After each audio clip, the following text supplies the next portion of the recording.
Hermanos, por favor, abran sus Biblias a Romanos capítulo 3. Empezaremos en versículo 23. Pero antes me gustaría decir que es cierto lo que el hermano acaba de decir.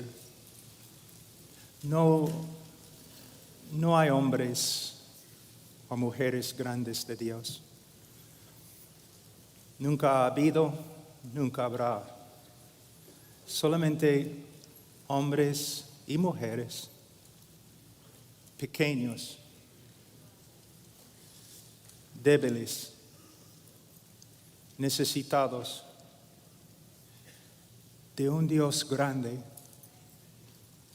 misericordioso, clemente, abundante en amor. A veces pensamos demasiado en los hombres. Si un hombre camina con Dios es solamente por causa de la gracia de Dios. Si el hombre no comete pecado es la gracia de Dios que restringe su pecado. Toda la gloria, toda la honra a Dios. En los últimos tiempos, es obvio que el Señor está haciendo algo, ¿no? Levantando predicadores que se preocupen por el evangelio verdadero. Pero necesitamos tener bastante cuidado de no entrar en un error muy grande de idolatría. Debemos respetar a los hombres y a las mujeres que caminan con el Señor. Pero necesitamos reconocer que todo lo bueno proviene del Padre de las luces. A Él. Apreciamos a los hermanos, pero honramos a Dios. Especialmente ahora, aquí estamos en este gran lugar, ¿no? Es un privilegio para mí estar aquí siempre en este lugar que significa tanto para muchas personas alrededor del mundo. Es un privilegio para mí estar aquí con ustedes. De verdad, hace casi 20 años que no predico así en español.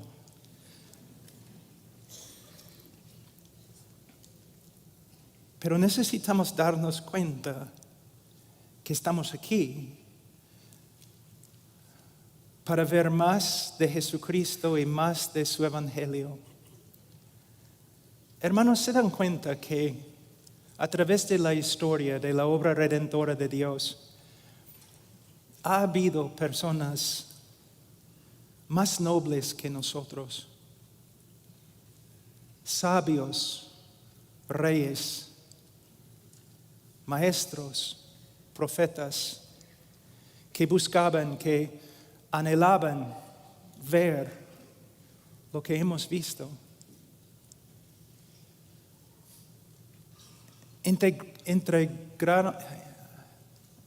Anhelaban experimentar lo que hemos experimentado.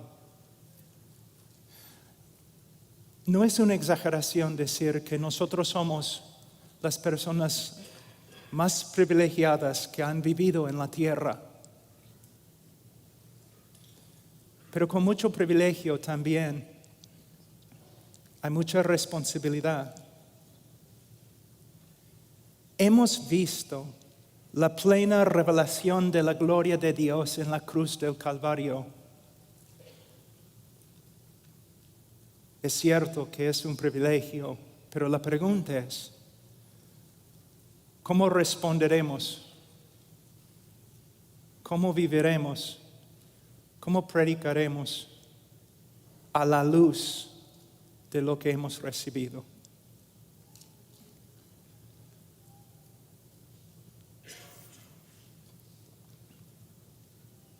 A veces cuando digo a una congregación que voy a enseñar sobre el evangelio,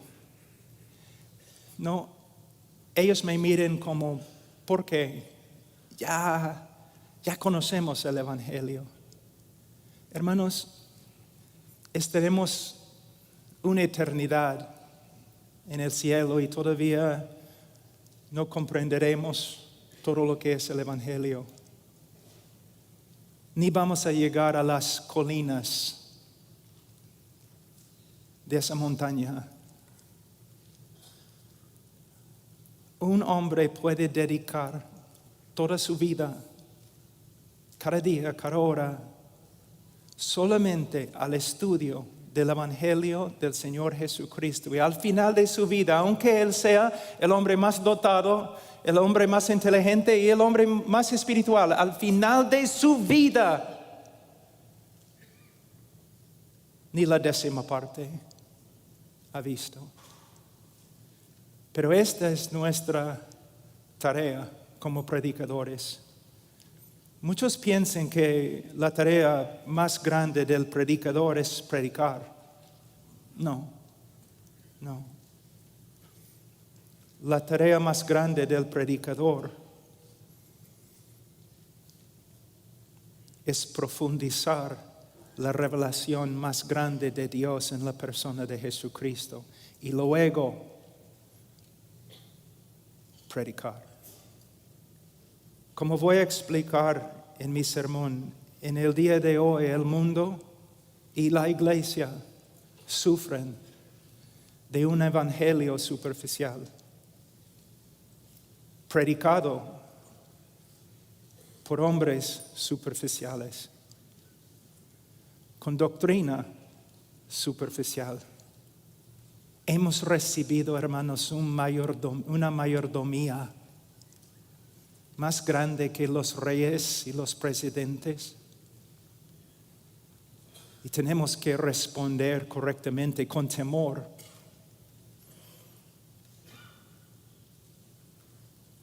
Con una solemnidad, sabiendo, el que ha recibido mucho, de él se demanda mucho.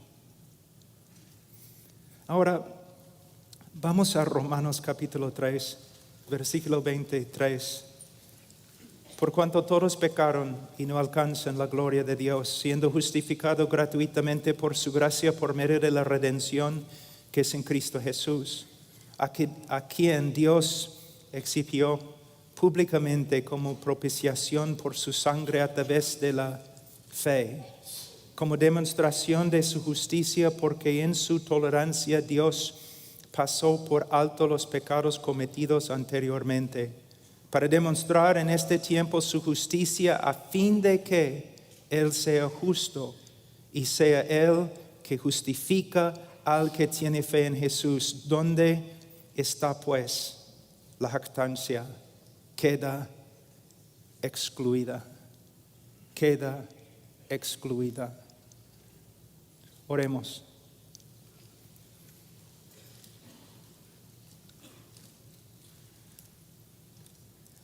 Padre, yo me acerco en el nombre del Señor Jesucristo. Y reconozco, Señor, muy bien que fuera de Él no tengo parte contigo. Pero también reconozco quién soy en Él. Y para su gloria, para su honor, yo te pido que me ayudes a predicar, a hablar de Él.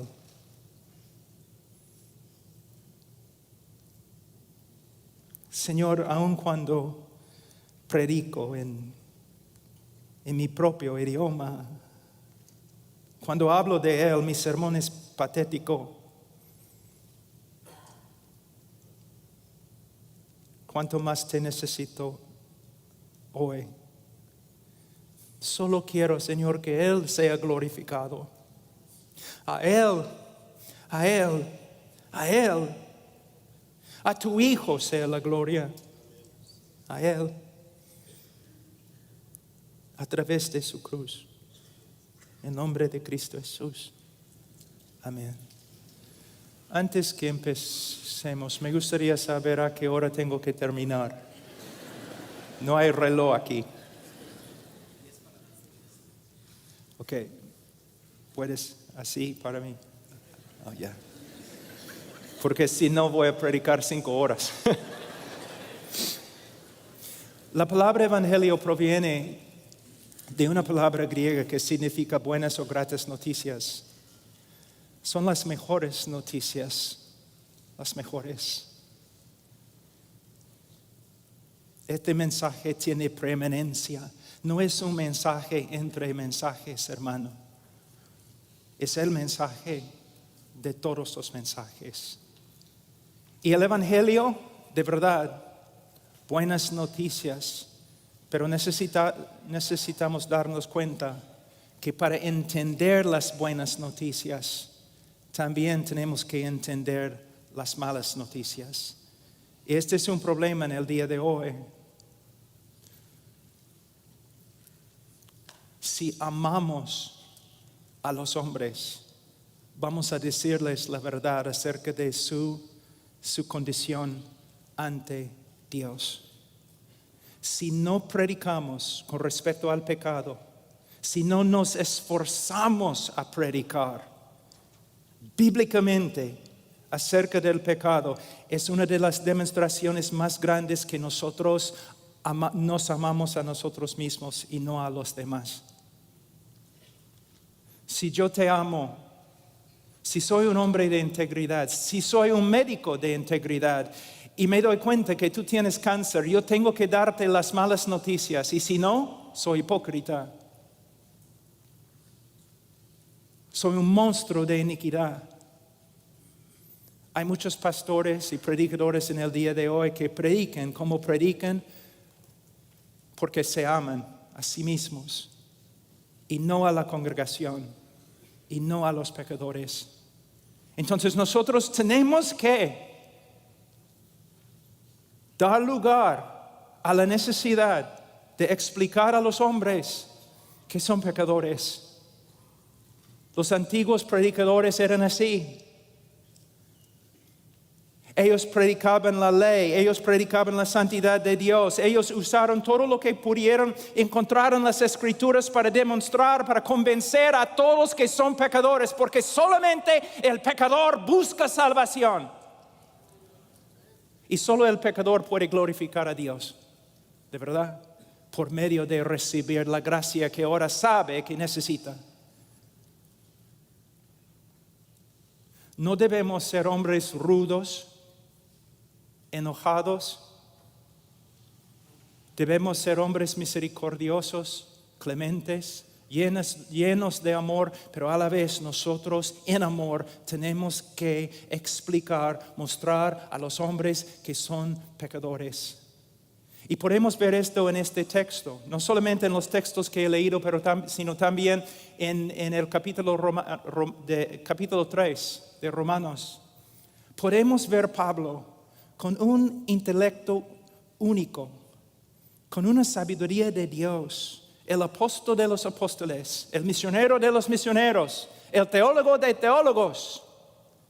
Y él está usando todos los dones que el Señor le ha dado con un solo propósito: condenar al mundo. Condenar al mundo, para que todo el mundo busque a Dios y la salvación de Dios en Calvario, en la persona de Cristo. La palabra pecar proviene de una palabra griega que significa extraviarse, errar, no dar en el blanco. Es como un arquero que lanza flecha tras flecha tras flecha, pero nunca llega al blanco. En el Catecismo de Westminster, el pecado se define como la falta de conformidad con la ley de Dios o la transgresión de ella. Si solamente hablamos así acerca del pecado, entonces los que nos escuchan van a pensar que el pecado no es tan malo. El pecado es como un error humano y nada más. Pero la Biblia nos enseña que el pecado de verdad es horrible, horrible. Entonces, ¿cómo podemos convencer a los hombres que su pecado es tan horrible como la Biblia dice? Bueno, podemos estudiar la ley con ellos. Podemos pasar por las escrituras con ellos. Podemos hablar de un montón de cosas. Podemos mostrarles el Calvario donde Cristo murió por el pecado. Pero donde debemos empezar es con la persona misma de Dios. Mira, nuestro pecado no sería un problema si Dios fuera como nosotros. ¿Te das cuenta? Si Dios fuera un Dios injusto, inmoral, Él no tendría problemas con pecado. Pero la Biblia enseña que Dios es santo, santo, santo. Y es solo a la luz de la santidad y la justicia de Dios que los hombres pueden ver cuán horrible es el pecado. Entonces, si tú quieres predicar el Evangelio, hermanos, si quieren predicar el Evangelio, ustedes tienen que enseñar quién es Dios. Cuando pecamos, no estamos pecando contra un insignificante alcalde de un pueblo pequeño, de un pueblo pequeño. Cuando pecamos, estamos pecando contra el Creador del universo, el Rey de los reyes y el Señor de los señores, el Creador y sustentador de todo lo que hay. Les voy a dar un ejemplo, una ilustración que tengo aquí. Durante la creación del mundo, Dios mandó a las estrellas que se pusieran en su lugar en el espacio y todas las estrellas le obedecieron. Él mandó a los planetas que giren en el círculo que Él había marcado para cada uno y le obedecieron.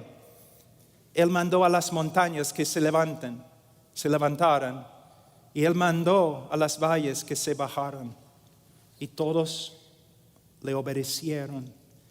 Él gritó al mar: tú vendrás hasta este límite y no pasarás. Y el mar se sometió y le adoró. Luego Dios dice al hombre: ven. Y el hombre sacude su puño en la cara de Dios y grita: no.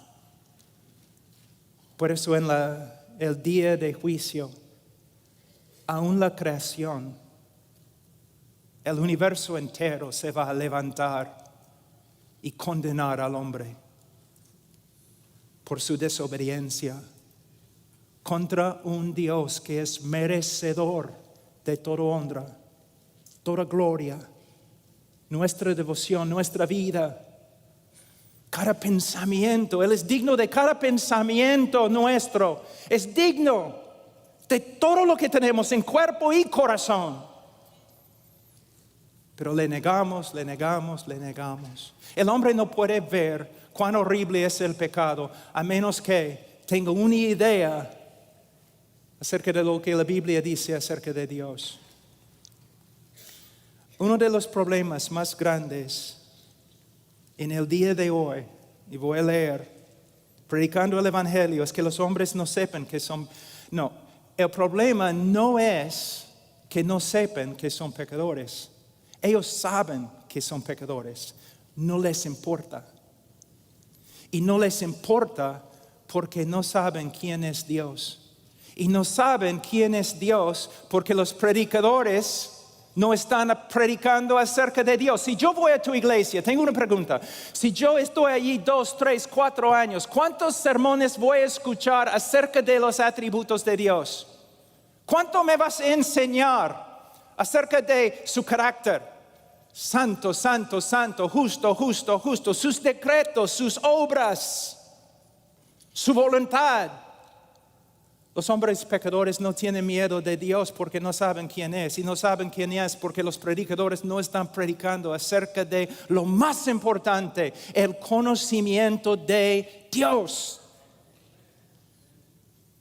Jeremías 9, 23, 24. Así dice el Señor, no se gloríe el sabio de su sabiduría.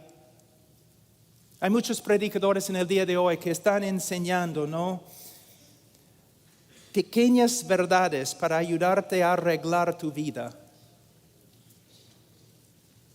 Están dando a la congregación pequeñas ayudas para mejorar su vida, para que puedan realizar sus sueños.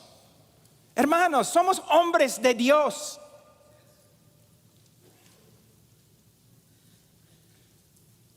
Y nuestra tarea principal es enseñar a los hombres quién es Dios. No se gloríe el sabio de su sabiduría, ni se gloríe el poderoso en su poder, ni el rico se gloríe de su riqueza. Mas el que se gloríe, gloríese de esto, de que me entiende y me conoce. Me entiende y me conoce. Estamos viendo los dos lados de una verdad muy importante. Entender los hechos acerca de Dios, entender las verdades bíblicas, doctrinales de Dios, pero no solamente entender lo que la Biblia enseña acerca de Dios, sino conocer a Dios en una relación, en nuestro tiempo devocional. Un médico sabe mucho más acerca de cómo mi esposa funciona que yo. Él sabe muchos más hechos acerca de su cuerpo que yo sé. Él sabe, es un médico, pero él no conoce a mi esposa. De la misma forma,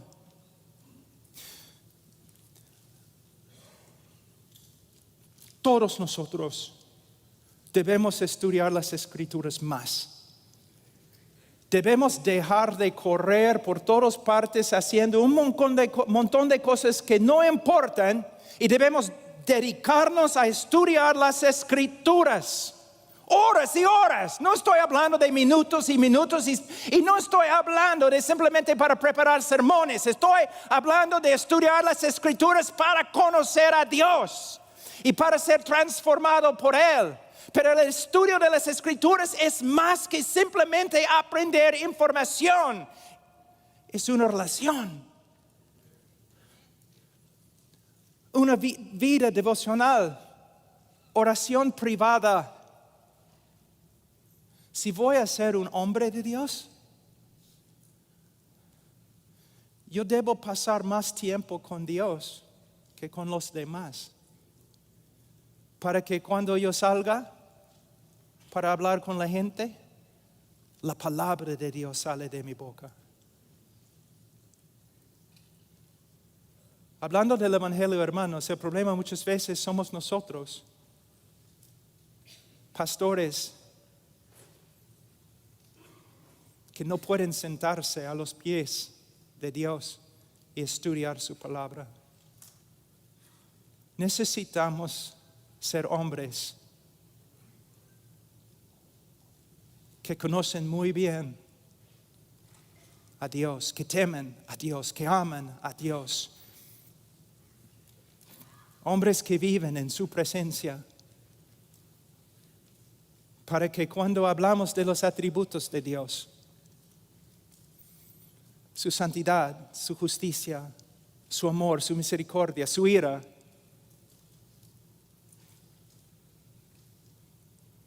no solamente somos como un loro que habla cosas que ha escuchado, pero son verdades que son una parte de nosotros.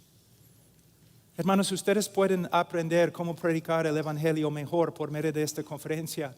Pero eso no significa que ustedes van a ser hombres de Dios. Un hombre de Dios pasa mucho tiempo en las Escrituras y de rodillas con Dios. Es la marca de un hombre de Dios. No talento, no una iglesia grande.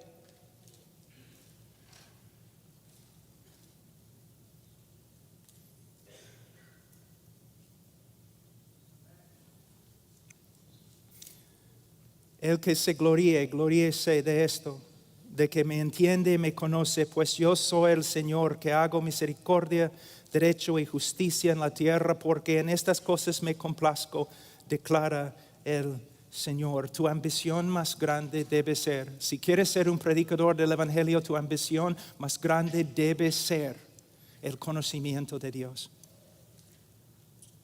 Conocimiento teológico y conocimiento personal. Tú no solamente estudias acerca de Dios, tú andas con Él. En las noches, cuando no puedes dormir, en la vigilia, cuando nadie más se mueve, a solas con Él. Este es el tipo de predicador que necesitamos en el día de hoy. Hay un texto en Oseas 4:6, mi pueblo es destruido por falta de conocimiento.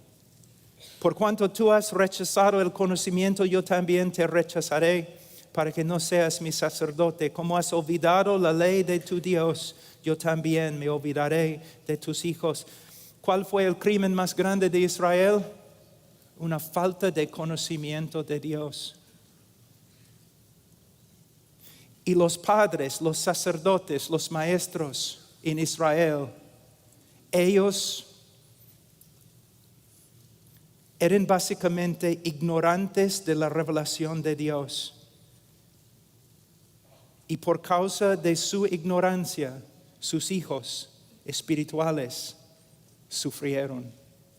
En el día de hoy yo voy a muchas iglesias donde yo veo una congregación sufriendo porque no tienen conocimiento de Dios. Y no tienen conocimiento de Dios porque sus pastores no están predicando acerca de Dios. Y no están predicando acerca de Dios porque no estudian a Dios. Y no estudian a Dios porque no les importa. Y una conferencia acerca de evangelismo no va a cambiar este problema, sino pastores y predicadores arrepintiéndose y corriendo de nuevo donde empezaron, regresando a donde empezaron, a los pies de Dios, viviendo para conocerlo. 1 Corintios 15, 34, un texto que es tan importante, pero muchas veces se pasa por alto. 1 Corintios 15, 34, sed sobrios como conviene y dejad de pecar, porque algunos no tienen conocimiento de Dios, para vergüenza vuestra lo digo. ¿Pueden ver lo que Pablo está diciendo? Hay una relación directa entre una falta de conocimiento de Dios, y la moralidad de una congregación.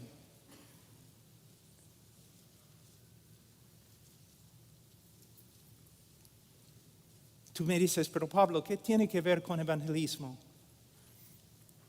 Con el evangelio. O lo que se aplica a la iglesia también se aplica a los incrédulos.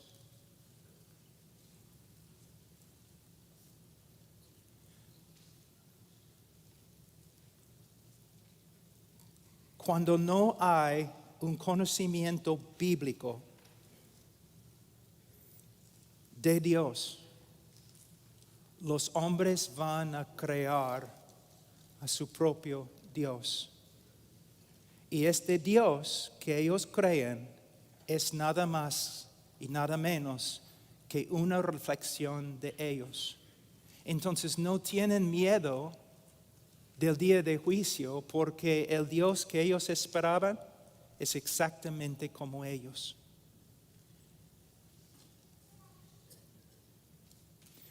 En el Antiguo Testamento, en el Nuevo Testamento, para el mundo perdido y para la iglesia de creyentes, la necesidad más grande es la misma.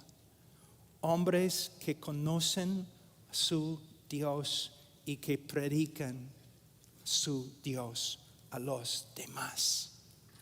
Cuando estoy evangelizando en el avión o en un bus o predicando en la calle, ¿dónde empiezo? ¿Con el pecado del hombre? Nunca. Empiezo con quién es Dios. Voy a darles una ilustración o voy a intentarlo porque no se encuentra en mis notas. Imagínense un mafioso arrestado en la cárcel, tiene que comparecer ante el tribunal, ante el juez, y el día de su juicio llega y él está totalmente tranquilo. Está feliz el hombre, no tiene ningún problema en el mundo, está feliz.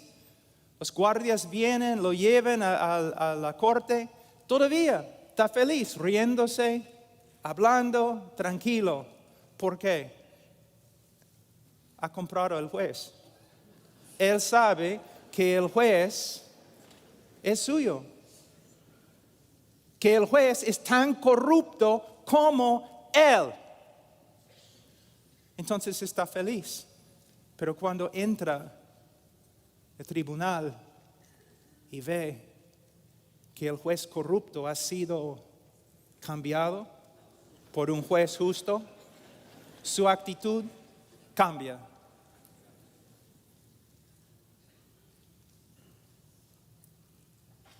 Este es el trabajo del predicador. El hombre piensa que no tiene problemas con Dios, porque Dios no tiene problemas con él, que él y Dios son amigos, que están de acuerdo en todo. Pero cuando el hombre aprende quién es Dios, todo cambia. Y el hombre va a arrepentirse o el hombre va a pelearse aún más contra Dios. Pero algo va a suceder. Algo va a pasar. Ahora, en versículo 3:23, Pablo dice, por cuanto todos pecaron.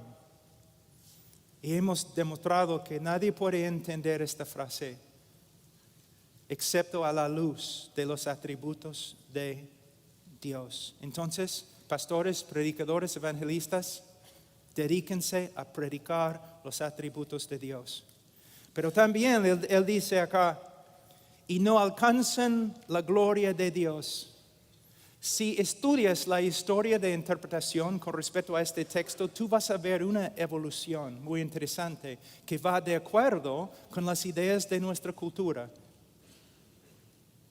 En el día de hoy, cuando uno lee este texto, está destituido de la gloria de Dios. Mayormente el evangelista sigue con, Dios tiene un plan maravilloso para tu vida.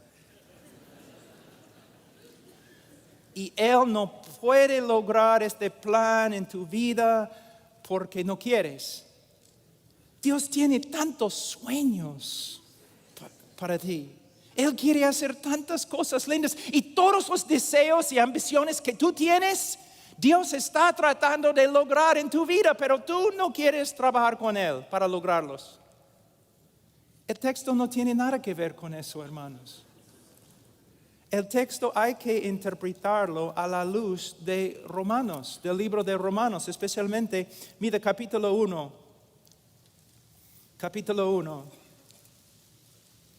versículo 21. Pues aunque conocían a Dios, no le honraron como a Dios, ni le dieron gracias, sino que se hicieron vanos en sus razonamientos y su necio corazón fue entenebrecido. El hombre fue creado no para realizar sueños humanistas y carnales y personales. El hombre fue creado para la gloria de Dios y para servir a Dios conforme a su voluntad. Y es solo en perseguir este propósito el hombre haya vida y paz y propósito. Agustín dijo, Señor, tú nos has hecho para ti y solo hallaremos descanso si descansamos en ti. Hermanos, no solamente tenemos que enseñar a los hombres que son pecadores, y no solamente tenemos que enseñarles quién es Dios, sino también nosotros tenemos que enseñarles la vanidad de la vida separada de Dios. Es una vanidad absoluta, patética.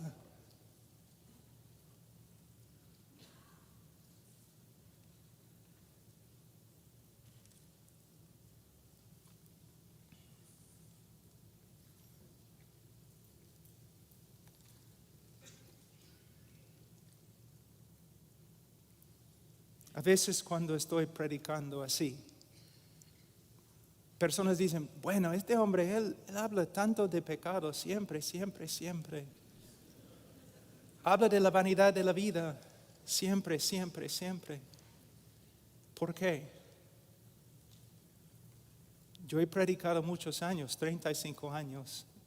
Yo he seguido también el ejemplo de hombres a través de la historia de la iglesia. Y yo sé que si vas a ser evangelista, es tu tarea exponer el pecado del hombre y exponer la vanidad de su vida. No para dejarlo allí sin esperanza,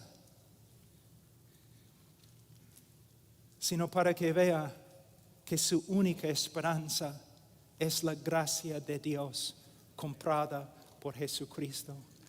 Cuando yo voy a un lugar, si estoy predicando en la calle o predicando en una universidad, mi trabajo principal es arruinar la fiesta. Es mi trabajo principal para mostrarles luego la verdadera vida. La verdadera vida. Mi mamá murió de cáncer, una cristiana, una croata, una cristiana muy, muy fiel, pero muy fuerte voluntad, casi como una latina, muy fuerte voluntad.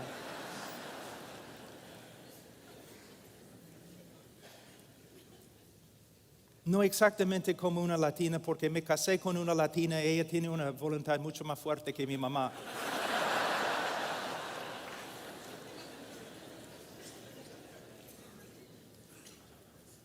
Pero el doctor, no, a veces hay doctores que no son buenos, ¿no? Que no se preocupen por sus pacientes, pero este doctor era distinto. De verdad se preocupaba por mi mamá. Se notaba que amaba a mi mamá. Y él sabía que mi mamá era muy fuerte de voluntad. Entonces, él sabía que ella no iba a aceptar su diagnóstico. Entonces, él entró en la oficina con varias evidencias, un montón de evidencias. Y él dijo, señora Washer, tengo que decirte, tú tienes cáncer y es muy, muy grave y tenemos que actuar ahora. Y ella dijo, yo no tengo cáncer. Yo trabajo en el campo, con vacas, mi jardín, yo no tengo cáncer, yo soy más fuerte que tú. Well, señora Washer, aquí es la primera evidencia, los rayos X. Y aquí hay otra evidencia, y aquí hay otra evidencia, y otra evidencia. El hombre estaba contristando a mi mamá, haciéndole daño, destruyendo su día. Mi mamá empezó a llorar. Al final ella está llorando y llorando y llorando. ¿Qué voy a hacer? Soy su hijo sentado a su lado. ¿Voy a pegar al médico? Porque ha hecho que mi mamá llorara, ¿no? Yo amaba, respetaba al médico. ¿Por qué? Él estaba diciéndole cosas muy, muy difíciles. Porque él era un médico de verdad. Y él sabía que el único camino a su salvación, principal, para empezar en su camino a la salvación, ella tenía que reconocer que estaba muriendo.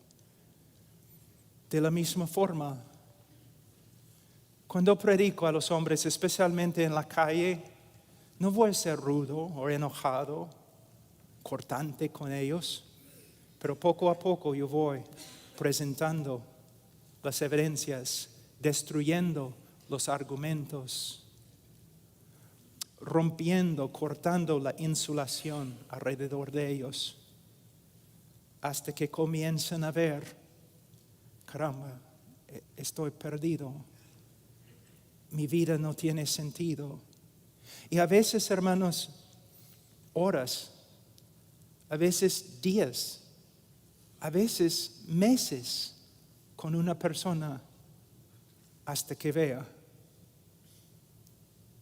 Este es el trabajo del evangelista, la verdadera predicación del evangelio. Pero tengo que decir algo, en el día de hoy también yo veo a muchos predicadores que cuando predican acerca del pecado del hombre, cuando llaman a los hombres pecadores, no lo hacen con amor en su corazón, no lo hacen con lágrimas, no lo hacen con un corazón quebrantado, no, como hombres enojados, orgullosos. Es terrible. Cuando Jonathan Whitfield predicaba, lágrima tras lágrima, pidiendo a los hombres que reconozcan su pecado y que vuelvan a Dios a través de Cristo.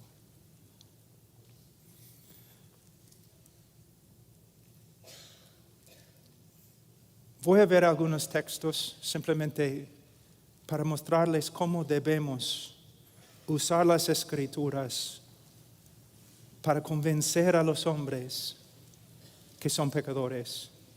Posiblemente tú me vas a decir, pero Pablo, el Espíritu Santo tiene que convencer. Yo sé. Pero también es nuestra tarea usar las Escrituras como una espada. Somos instrumentos también del Espíritu Santo y el Espíritu Santo usa la palabra del predicador para convencer a los hombres acerca de su pecado. Vamos a Génesis 6:5. Dice, todo designio de ellos era de continuo solamente el mal. Una vez yo estuve predicando en una universidad y después un reportero se me acercó y me dijo, muy enojado, yo no estoy de acuerdo con tu interpretación de Génesis 6:5. Yo le dije, no interpreté el texto, yo leí el texto. Tú has interpretado el texto y correctamente, felicitaciones. Es lo que la Biblia dice acerca del hombre y es cierto, hermanos. Si yo pudiera poner todos tus pensamientos en un DVD y yo pudiera dar este DVD aquí en el auditorio, mostrar todos los pensamientos que has pensado toda tu vida, tú correrías de aquí con vergüenza y nunca regresarías. ¿Cómo sé? ¿Soy profeta? No, es lo que la Biblia dice. ¿Cómo sé? ¿Soy profeta? No, soy igual. Lo que la Biblia testifica, la conciencia. Cuando la Biblia testifica, la conciencia dice amén. Amén. Es cierto, es cierto. Mira, Génesis 8:21. Porque el intento del corazón del hombre es malo desde su juventud. Fíjense, la Biblia dice esto acerca de todos nosotros, que Génesis 8:21, porque el intento del corazón del hombre es malo desde su juventud. La palabra juventud acá no simplemente se refiere a un adolescente o un joven, también puede referirse a un niño, a un niño. La veracidad de este texto se comprueba en la vida cotidiana. ¿Hay necesidad de enseñar a un niño cómo mentir? No. ¿Hay necesidad de enseñar a un niño cómo ser egoísta? No. ¿Cómo sabe? Nace sabiendo, inclinado a la mentira y egoísmo y cualquier otro tipo de inmoralidad. Una vez yo estaba caminando en la ribera del río Amazonas, en Perú, como 3 horas de Iquitos, donde el Amazonas empieza. Y caminando allí nomás, en la selva, y vi a 2 niños, muchachos, 8 años, 9 años, y estaban allí jugando en la ribera, en la arena. Y yo pensaba erróneamente, qué lindo, ¿no? 2 niños tan inocentes, separados de la corrupción del mundo, viviendo aquí en la selva. Qué lindo. Yo seguí caminando. Después de como 5 minutos decidí volver. Ya. ¿Qué encontré? Los 2 niños peleando a muerte. Adiós paraíso, hola Caín y Abel.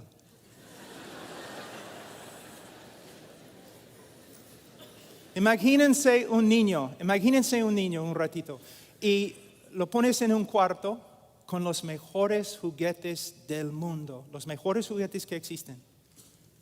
Y tú le das juguete tras juguete hasta que encuentras el juguete que no le gusta. Él bota el juguete, tú lo pones en sus brazos de nuevo. Él bota el juguete, tú lo pones en su brazo. ¿Cómo puedes cambiar la actitud del niño con respecto al juguete que odia? Solamente tienes que traer otro niño. Y sentar el otro niño enfrente al primer niño. Y poner en sus brazos el juguete. ¿Qué va a pasar? La tercera guerra mundial. Y hermanos, toda la historia, toda la literatura secular y clásica, toda la filosofía, aún de los hombres, por supuesto la conciencia, las escrituras,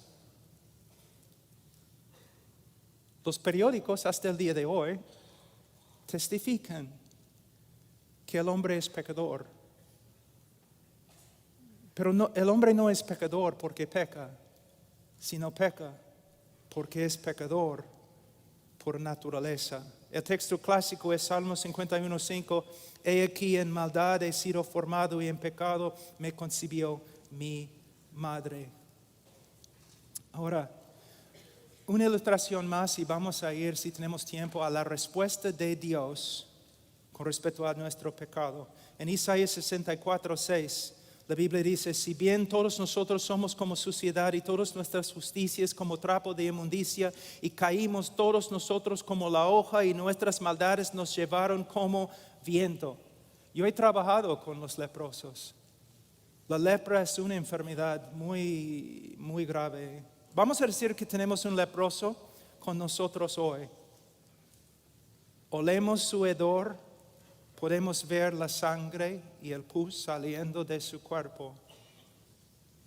Es una escena que ni el más fuerte puede aguantar. Es algo horrible, hermano. Pero vamos a decir que nosotros decidimos ayudarle. Entonces mandamos a una persona y él va a una tienda muy, muy fina aquí en Los Ángeles y compra una ropa de seda muy, muy exquisita, o una tela de seda. Y regresa y nosotros envolvemos al leproso en la tela. Por un segundo se ve bonito. Pero ¿qué va a pasar? La corrupción de su cuerpo va a sangrar por la tela. Y la tela va a llegar a ser tan corrupta como el hombre mismo. Esta es la razón por la cual el hombre no se salva por las obras. Porque sus obras salen de una naturaleza corrupta.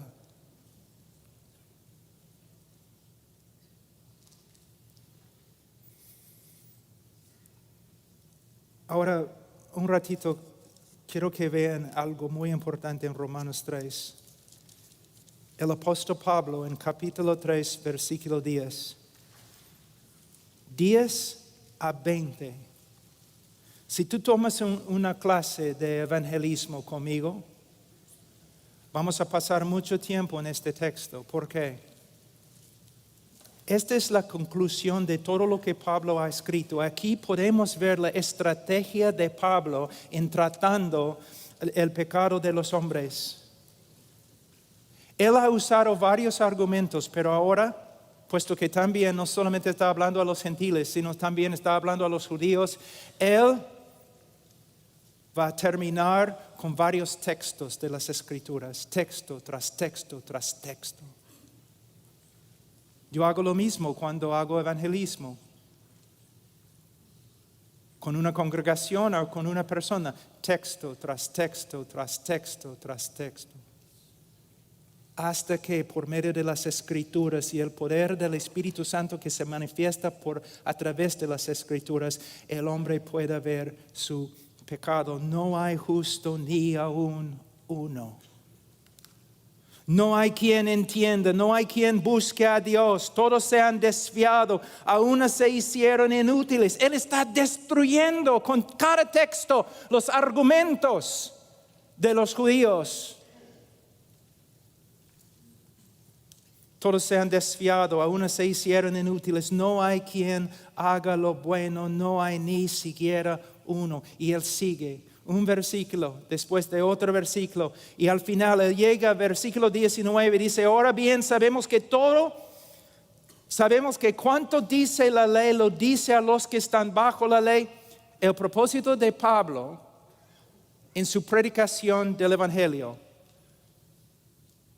su primer propósito, para que toda boca se calle y todo el mundo sea hecho responsable ante Dios. El propósito de Pablo en predicar con respecto al pecado y el pecador, su propósito, su fin, condenación de todos.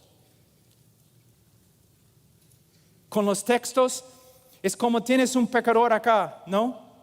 Y con los textos él pone barras para que no pueda escaparse por acá. Luego barras por acá y barras por atrás y barras por acá y cemento en el piso para que el pecador no puede hacer nada excepto mirar arriba. Encarcelar al pecador. Y de nuevo yo repito, si vas a trabajar con un cuchillo tan filudo, tienes que hacerlo con bastante cuidado, con bastante sabiduría y con bastante amor. Pero a la vez tienes que hacerlo. Encerrar al hombre para que no tenga ninguna esperanza.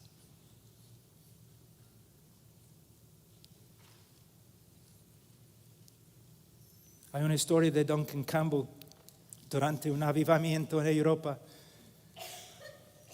Y había un pecador notorio, un monstruo de iniquidad que vivía en los campos. Y un día, durante una prédica de Duncan Campbell, su esposa llegó y dijo, tienes que venir a la chacra. ¿Qué es la palabra en... Los peruanos dicen chacra, hacienda. Tienes que venir a la hacienda. Y Duncan Campbell preguntó, ¿por qué? Mi esposo. Algo ha pasado a mi esposo. Entonces él llegó y en las casas antiguas en Estados Unidos y también en Europa hay puertas afuera que llegan al sótano, ¿no? Y mayormente son grandes. Y abres las puertas así, donde puedes mirar dentro del sótano y puedes ver hasta los cimientos de la casa. Y el hombre estaba allí, había agarrado una de las columnas y estaban gritando, ¿no? El Espíritu Santo estaba trabajando y estaba ahí gritando, aferrándose a la columna, diciendo, soy pecador, soy pecador. El infierno se abre, voy a morir. Su esposa miró a Duncan Campbell. Vamos a dejarlo para que cocine más.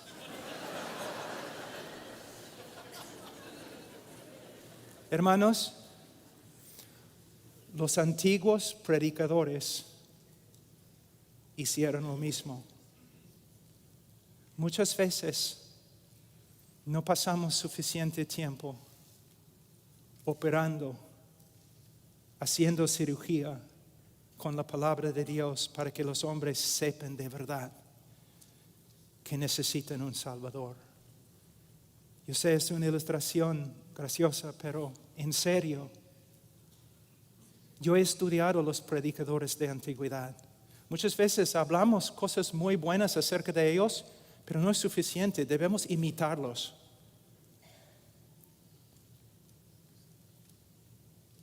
Yo no voy a consolar a un pecador que el Espíritu Santo está turbando. Yo voy a dejarlo. Quizás voy a estar a su lado en silencio, pero voy a esperar hasta que diga, dame una respuesta. Yo veo claramente mi pecado. Por favor, dime que hay esperanza, que hay salvación en Sion. De nuevo, se necesita sabiduría. Ahora,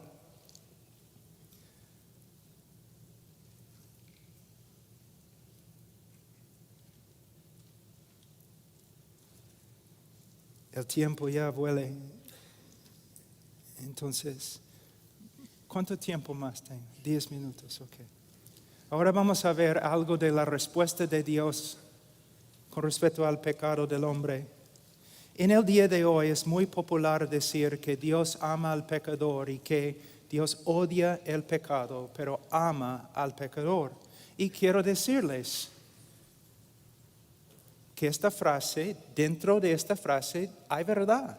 Dios ama al pecador. Y si tú dejas de creer que Dios ama al pecador, entonces por favor también deja el ministerio. Dios ama al pecador. Pero a la vez, si no exponemos bien el texto, llega a comunicar algunas cosas que no son ciertas. Que Dios simplemente ama al pecador y su problema no es con el pecador, sino con el pecado. Y la Biblia enseña lo contrario. Ahora, Salmos 5, 4 y 6. Porque tú no eres un Dios que se complace en la maldad. El mal no mora contigo. Los que se ensalzan no estarán delante de tus ojos. Aborreces a los que hacen iniquidad. Fíjense en la frase. Aborreces a los que hacen iniquidad. Destruyes a los que hablan falsedad. No destruye la falsedad. Él destruye a los que hablan falsedad. Y el Señor abomina al hombre sanguinario y engañador. No dice que Dios simplemente odia el acto de asesinar, sino Dios odia al asesino. Salmos 7, 11 a 13. Dios es juez justo y un Dios que se indigna cada día contra el impío. ¿Cuántas veces yo he escuchado a evangelistas ante una congregación o una campaña diciendo lo siguiente? Lo primero que quiero que ustedes comprendan es que Dios no está enojado con ustedes.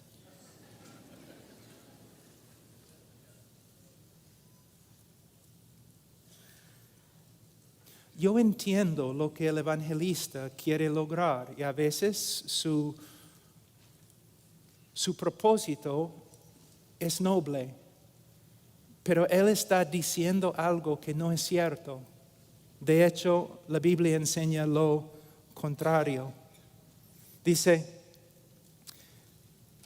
12, y si el impío no se arrepiente, él afilará su espada. Tensado y preparado está su arco. Ha preparado también sus armas de muerte. Hace de sus flechas saetas ardientes. En hebreo, si tú quieres enfatizar algo, tú repites. Aquí él viene con frase tras frase para explicar que Dios no solamente está enojado con el pecador, pero Dios va a actuar. conforme a su enojo. Es lo que se llama en las Escrituras venganza. Ahora, cuando yo leo textos así en una congregación normal, una congregación evangélica, cuando yo enfatizo el odio de Dios, no solamente contra el pecado, sino también contra el pecador, mayormente las personas responden así. Primeramente, pero Dios es amor. Dios es amor y por eso no puede odiar. Mi respuesta, Dios es amor. Por eso tiene que odiar. Pero pastor, ¿cómo puede ser? Bueno, el amor nunca es neutral. No puede ser neutral. Si yo amo a los judíos, ¿puedo ser neutral con respecto al holocausto judío? No. Si amo a los afroamericanos, ¿puedo ser neutral con respecto a la esclavitud? Si amo a los niños, ¿puedo ser apático, neutral al aborto? No, si amo a los judíos, tengo que odiar el holocausto judío. Si amo a los africanos, tengo que odiar esclavitud.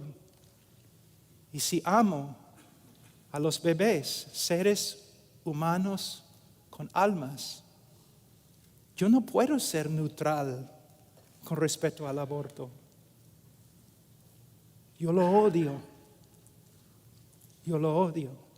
Dios ama la justicia. Él odia la maldad. Y si no fuera así, tendríamos en el cielo un Dios como Hitler. Otra objeción, Juan 3:16. Me dicen, pero Juan 3:16 se encuentra en las Escrituras. Dios ama al mundo. Y para que sepan, mi texto favorito en toda la Biblia es Juan 3:16. Sí, se encuentra en las Escrituras. De verdad. Pero también Salmos 5:5 se encuentra en las Escrituras.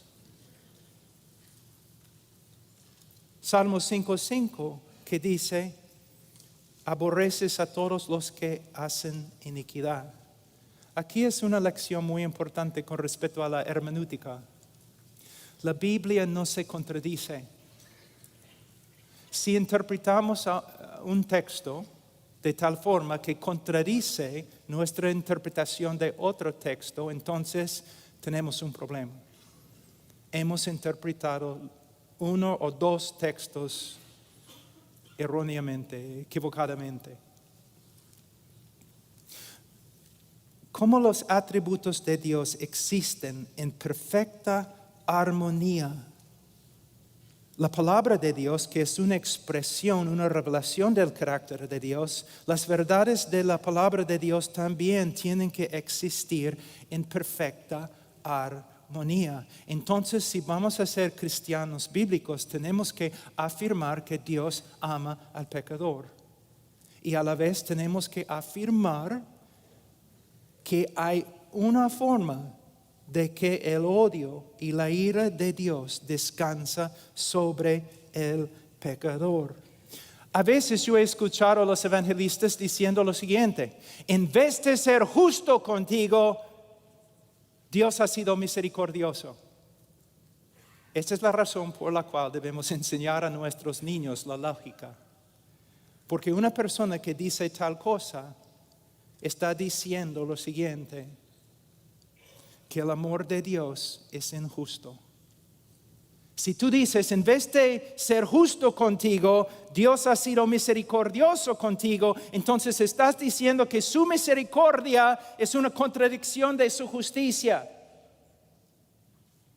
Dios no puede demostrar su amor a causa de su justicia, a causa de su santidad. Es un Dios perfecto y sus atributos existen en una armonía perfecta.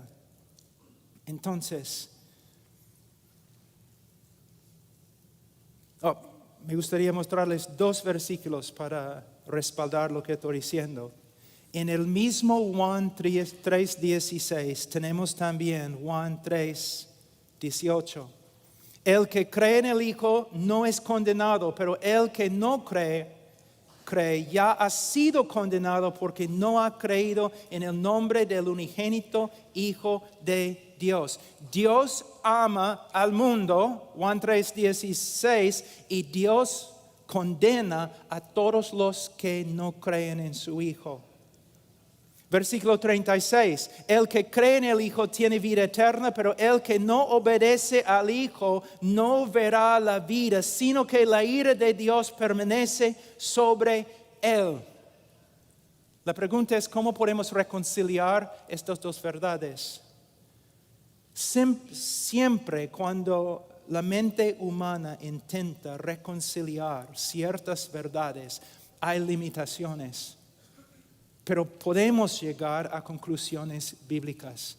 Les voy a dar una ilustración. En el mundo, en el día de hoy, el amor de Dios se revela por medio de lo que Dios ha hecho a través de su Hijo Jesucristo. Porque de tal manera amó Dios al mundo que ha dado a su Hijo unigénito, para que todo aquel que en Él cree no se pierda, mas tenga vida eterna. Y el amor de Dios se manifiesta a todos los hombres por medio de la obra redentora de Cristo. Pero lo que necesitamos ver es lo siguiente. Imagínense, el amor de Dios, o la naturaleza de Dios es de tal calidad. Hay tanta gloria, infinita gloria, más allá que nuestra comprensión, que Él puede amar aún los objetos de su ira. Y con una mano,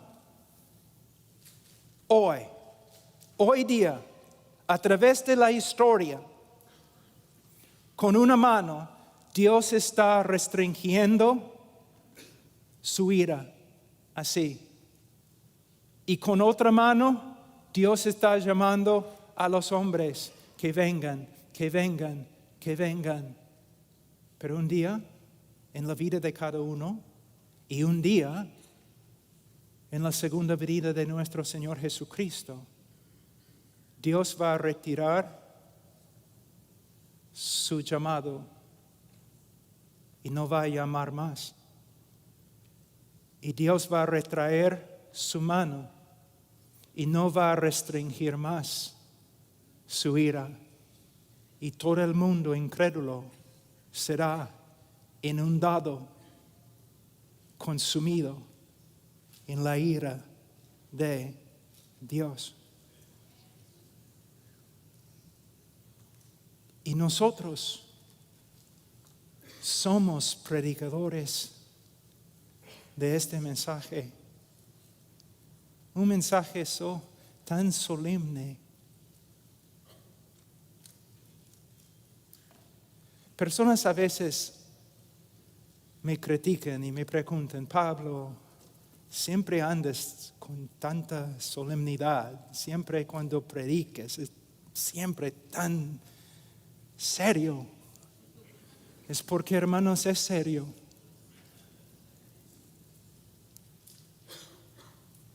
No estoy aquí para que tú realices tu mejor vida ahora. Estoy aquí porque es un asunto de vida y muerte, vida eterna y muerte eterna. Termino. Mañana vamos a hablar de la cruz y cómo en la cruz todos los atributos de Dios se armonizan en su manifestación. Pero pastores, predicadores, escúchenme. Nuestro privilegio es grande. Nuestra mayordomía es terrible. Ay de mí. Ay de mí. ¿Quién es suficiente? ¿Quién es suficiente? Oh, hermanos, viven en la presencia de Dios. Conferencias a veces es muy difícil ser piadoso durante las conferencias, porque siempre estamos escuchando sermones. Nos levantamos en la mañana, no tenemos tiempo para orar o leer la Biblia. Hermanos, nunca deben pasar por alto el primer trabajo de pasar tiempo a solas con Dios. Dios les bendiga.